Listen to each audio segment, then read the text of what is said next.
Hello guys, আসসালামু আলাইকুম। আমরা ফজরের পরে বের হয়ে গেলাম খুলনা ৭ নম্বর ঘাটের উদ্দেশ্যে। ভোরবেলা ওই ৭ নম্বর ঘাটে যে কি মজা এবং কি আনন্দ! পরিবেশটা এতটা সুন্দর যে আপনি ভোরবেলা না গেলে আপনার মনের তৃপ্তি বা খোরাক মিটাতে পারবেন না। কারণ সারাদিন অনেক লোকজন হইচই, হট্টগোল লেগেই থাকে। ওখানে মানুষ প্রতিনিয়তই এমনভাবে যেতে থাকে, আপনার দুপুরের পর থেকে আসা শুরু হয় রাত ১২টা পর্যন্ত, ১টা পর্যন্ত অনেক লোকজন থাকে।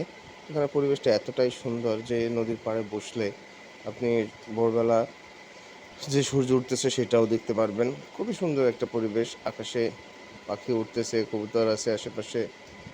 ৭ নম্বর ঘাটে জাহাজ ভিড়ে দাঁড়ায় আছে, কার্গো বিভিন্ন রকমের শিপ-টিপ দাঁড়িয়ে থাকে।